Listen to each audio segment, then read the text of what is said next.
Yo, Mana Squad, if you like any of the cards you see in today's video, make sure to hit up the affiliate link down below to TCG Player. You can help look up some of your local game stores in the process and help show the channel some love. And you know you got to look good while you play in order to play good. So make sure you hit up our link to Into the AM as well. We have the discount code down in the description below.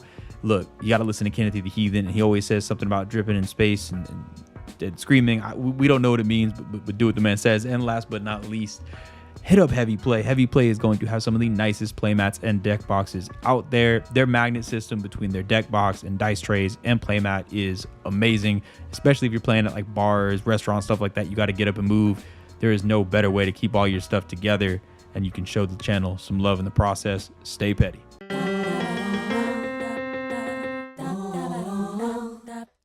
Yo, Mana Squad. So we're actually supposed to have an episode of Command Center this week, or anything, because we're in Chicago, or I have a flight in like 9.5 hours to Chicago. So yeah, it wasn't supposed to be an episode this week, but I'm waiting on some laundry and things, and I wanted to yell into a camera. So surprise, here, got a little bonus episode going into Chicago about a deck that I can't stop talking about and a character that I'm kind of falling in love with from the world of Magic. Quick shout out, if you're going to be in Chicago, please come find us. We have meet and greet Saturday morning. We're doing like a Commander Petty, Commander Variant event all throughout the day Saturday, and basically all day Saturday and Sunday we're going to be in the creator area ready to get games in, meet everyone. So definitely come stop by. We are so excited to get a chance to hang out with y'all. So yeah, let us know. But okay, card I need to rant about. So I've been spending my time going through Aetherdrift, as one does, trying to like learn all the cards in the set, make sure like I'm picking up the cards I want, and I love to get into the lore of like the different racing teams. And despite the fact that there's like super Rakdos dudes that Rakdos, and you know, insect cars and mummies, because I love mummies, one team that I can't stop thinking about are the speed demons, just because Duskmourn is like, Duskmourn reminds me so much of Brothers War, and I was super hyped about it beforehand, kind of got overwhelmed, kept up as much as I could, and as time has gone on, the Brothers War might be my favorite set ever, and I can't stop going back, building decks from it, putting cards from that set into decks. I'm in love with it, and Duskmourn is starting to feel like that for me. From this start, I was so excited when I saw the first concept art and everything, and saw what the theme of the set was going to be. I'm like, beginning of preview season, Jolly Balloon Man comes in, and the fastest I've ever fallen in love with a commander. So like, Duskmourn, and it's only gotten better over time, and so like as soon as I was like, okay, there's a Duskmourn related racing team, that's all I care about. But what it did was it got me very interested in the lore of Duskmourn, to dive deeper into it, and specifically the character of Valgavoth. The character of Valgavoth is so, just everything about the design of the character, like the way the art looks, and kind of how he interacts with the plane. It's one of the coolest things I think I've ever seen in a Magic set. Like one of my favorite Magic characters ever. Obviously, I'm a horror movie junkie, and the homage paid to stuff like The Exorcist and The Conjuring verse and Insidious and all of those types of movies is just so apparent to me.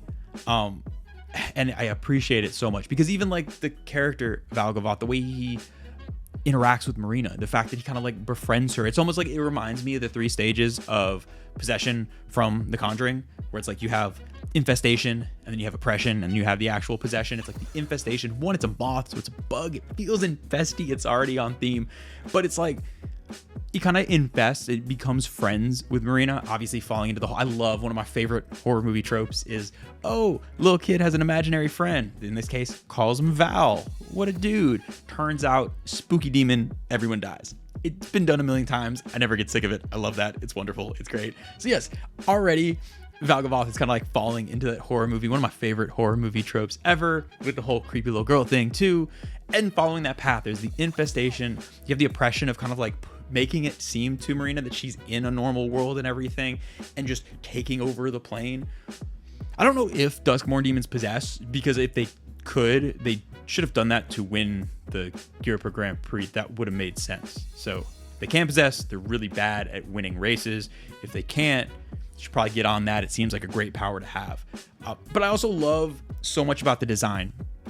The fact that Valgavoth is this like ever-changing moth. If you haven't read the appearance description off of like Wiki about what Valgavoth looks like, this like ever molting just horrific being of just like needles and glass for teeth and like insect eyes and all of the like the most terrifying thing you could ever imagine, and so different from what you'd ever think like a magic demon to be. It's not the typical like big muscles, big wings, horns, bam. Like it's a whole new take on it. Speaking of takes on it, Masahiro Ito did the art for the Damnation reprint in Duskmourn, and has like a art depicting Valgavoth on it. If you don't know who that is, by the way, he was a massive part of Silent Hill, like Silent Hill 1, 2, 3, the 2 remake, about like the creature design. He's a legend. And I did not find out until after the fact that he did art for Magic, which is just the greatest thing. I actually have the playmat of it behind me. So yes, I bought that playmat before I even built the deck. I just knew I needed this art in my life. Just the crossover, like I got his rendition of a Magic character. It's like it's a dream. It's wonderful. So yes, so all that design of the creature is awesome. So having had this moment, this emotional experience, I knew I needed to build the card. So initially I was like, okay, look, obviously I only have one option. It's the Rakdos one from the precon. Seems good. And that card is just way too busted. I'm just going to be honest. Like the amount of card advantage, it is one of the classic, like tells you what to do, is the engine, is the payoff, all in one. Like 4 mana, I think it does way too much for me. Not my type of card. Seems super fun. Shout out to all y'all that play it, because Valgavoth's awesome. Just not my cup of tea. I wanted something a little bit different. But then I was like, what am I supposed to do? Because the 9 mana one is basically Tergrid with like Annihilator 3 as a ward cost. Why would I play that? That's kind of where I get into the title, like fixing a mistake. I think Tergrid is just like never should exist. Awful. Why does she just hates fun. Tergrid, god of killing fun in so many ways. And I was like, I don't want to play that even if it's 9 mana. But then I kind of did more of a deep dive into the card itself, and I was super wrong. And I think that Valgavoth is not only one of my favorite designs on a commander, but is like kind of an objectively bad commander. And I mean that in the most wonderful, loving way possible. I get it. Look, caveat, yes, if you reanimate this in the 99 turn 2, you're probably just going to win. That's not what I'm talking about. I'm talking about in the command zone, earning it onto the battlefield. If you're not familiar with the Valgavoth Terror Eater, it is 9 mana, 9/9 flying lifelink with the ward cost of sacrifice 3 non-land permanents. Within the next 2 abilities, it has whenever a card controlled by one of your opponents goes into the graveyard from anywhere, you exile it under Valgavoth, and then during your turn, you can play, or you can cast or play the cards exiled under Valgavoth. But if you choose to cast them, you have to pay life rather than paying the mana cost. There's really 3 things that I didn't grasp when I first saw this card that keep this in check, and it's how much of a nuisance paying life is when it's your only choice. The fact that the exile is tied to each instance of Valgavoth, and when Valgavoth leaves, you lose everything. And the fact that it has to be on your turn. And as I break those down, paying life, it matters a lot. The biggest thing about it is you don't have the option. This is a ramp deck. You need to ramp so hard to get a 9 mana commander out, and then all of a sudden, your mana is kind of useless. You have to pay life, and it is such a 180, and it's so many times I've been in situations where like I would rather honestly just pay the mana and not put my life total any lower. And it puts you in a situation where you have to solve a puzzle. It's not a turbo. You don't just get everything for free. You don't even get the lands for free. You have to use your land drops to play them, and then sit there and figure out, okay, I'm at 25 life. I can cast 3 of their spells before I'm in kill range. What do I do? And that matters a lot. The other thing is you can only cast them during your turn, which basically shuts off any sort of instant speed shenanigans. So even if you're playing against a highly interactive deck, all their counter spells and instant speed removal, you have to choose to do it preemptively on your turn, which, spoiler alert, a whole lot worse when there's 3 other players that get to go and you have to choose who to piss off before you pass your turn. It puts you in really tough situations with really, really tough puzzles to solve. Might have done these out of order, but the last one is then the fact that you lose everything when Valgavoth leaves. So if you get through all this work, you spend 9 mana to get him out, you do some like mill on your opponents, you get some cards exiled, you're ready to do your thing, and they just board wipe, or they just say, I got 3 treasures, sack them, remove Valgavoth. You have to start from scratch. You lose everything. When he comes back, you don't get access to any of the cards you had previously. And that is just such a massive setback that it really makes you earn, I can't say wins plural because I think I'm 1 in 11 with this deck. So win singular makes you earn the win. But check out the deck list. I think for anyone, look, me, Pete Commander, and I know I love a commander. If I'm getting my ass kicked in a game of commander and still having the time of my life, that means there's something special there. And that's exactly how I feel about this deck. This, talking about brackets, is very comfortably like a bracket 2 deck. It's going to take you a very long time to get there.